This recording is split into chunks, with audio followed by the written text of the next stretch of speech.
Fala galera, sejam bem-vindos a mais um vídeo aqui do Dados Críticos, eu sou o Theory e hoje é o dia 20 do nosso desafio de construção de um mundo, de um cenário de RPG em 30 dias. Hoje a gente vai falar sobre gancho de enredo, né? Mas antes, como sempre, vamos responder a pergunta lá do desafio do Absolute Tabletop, né? E a pergunta de hoje é a seguinte: existem raças malignas no seu mundo, como os Drow, por exemplo? Então aqui, ó, já estamos nessa terceira parte aqui das perguntas, e para quem está acompanhando a série de vídeos sabe que eu já tinha colocado que existem sim esse tipo de raças malignas aí, só que eu não queria pensar no mundo como a raça determinando de forma definitiva assim, se uma pessoa, se um indivíduo ele seria mal ou ruim. Eu acho que mais do que a raça, a própria criação daquele povo é que faz isso ou não. Mas o indivíduo em si ele poderia ser criado em outro local e se tornar, por exemplo, uma pessoa boa. Eu não queria que a raça fosse tão determinante nesse sentido, entendeu? E sim um ambiente social daquele povo, aquela sociedade mesmo, aquela cultura que fosse tornando esse povo talvez maligno. E aí outra coisa que eu tinha pensado é naquela questão da falta de pigmentação, né, aqui.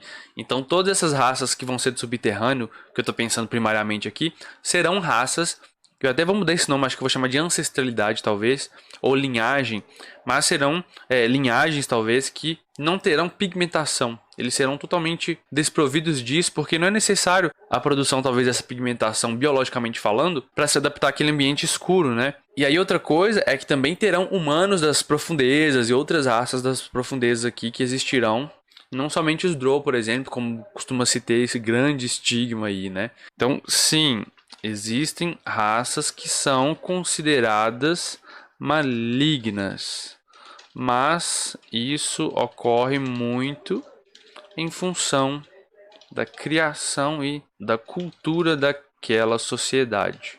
Eu queria criar um mundo onde os tons de cinza existissem mais, sabe? Nada é tudo preto ou tudo branco. Então existem gradações na moral, nas escolhas que as pessoas podem fazer. E aí talvez esse estigma do que é maligno ou não seja um preconceito talvez de outras sociedades. Talvez alguém de fora olhe para os goblins, por exemplo, e trate eles como maus, mas talvez a pessoa não está considerando que aqueles goblins precisam talvez agir daquela forma para conseguir subsistência num ambiente tão inóspito, como muitas vezes vão ser os pântanos e tal. Então eu acho que seria interessante colocar essa ressalva aqui na hora de criar essas raças, tá? Agora então vamos para o guia do dia 20, vou deixar o link na descrição, que vai nos levar lá para o Scribe Encapuzado, com o guia da Stephanie Cottrell Bryant, né? O guia de hoje é o dos ganchos de enredo e ela fala assim sobre uma pergunta central no nosso tema. Uma coisa muito interessante e que vai nos ajudar a ter um clima geral do que é que a gente está querendo falar naquele romance talvez, ou qual que é o clima que a gente quer trazer com aquele cenário de RPG. No caso, o guia aqui que ela fez é feito para escritores, então ele está pensando na construção de enredos para romances. Então ela coloca assim, qual que é a pergunta central que permeia todos os ganchos de enredo que a gente fez lá no dia 13, o que você está vendo ali que permeia tudo, que perpassa por tudo.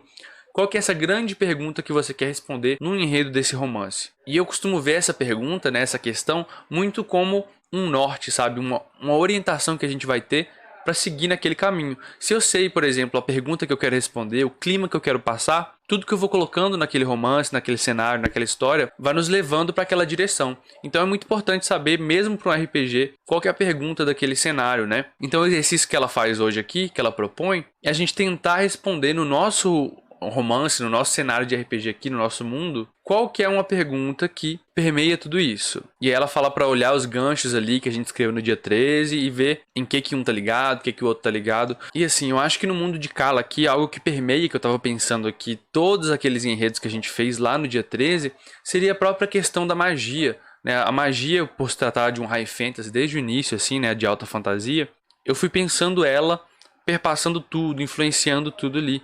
Então, coloquei vários ganchos aqui de histórias que estavam relacionados às diferentes sociedades e tal. Mas querendo ou não, esses ganchos que eu estava lendo aqui, ele está relacionado à história do mundo que está, por sua vez, relacionado à magia. Por exemplo, o fato dos gigantes terem ruído, né?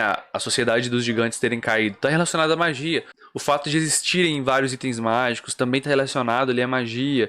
A maioria das coisas está relacionada à magia. Então eu acho que a grande pergunta desse cenário é: O que é a magia? Ou talvez de uma forma mais elaborada, né? Como é possível viver em um mundo que exista magia dessa forma? Uma magia desconhecida, uma magia perigosa, né? Então, colocando dessa forma, acho que fica uma coisa interessante porque a gente vai colocando em todos os ganchos, em tudo que a gente vai colocando na nossa aventura, essa própria questão dessa magia, essa pergunta que precisa ser respondida. E quanto mais você entra naquilo, mais você descobre que você não sabe. Então é interessante isso, né? Pergunta do cenário, eu vou colocar aqui. O que é a magia? Como é possível viver em um mundo permeado por magia? Posso não saber sobre a magia e ficar de boa? Ou seja, aquela curiosidade sobre o que é a magia, sobre aquele poder, essa possibilidade de poder que a magia me dá. Ela vai ficar coçando ali, ela vai criar aquela curiosidade, ou eu vou ficar de boa, tranquilo com isso? Na maioria dos aventureiros, eles não vão ficar de boa, eles vão querer saber um pouco mais, né? Isso aqui pode gerar muitos ganchos. Assim, pelo menos é o que eu acho que permeia o cenário de Cala aqui, do jeito que eu tô construindo ele, com a ajuda de vocês, lógico.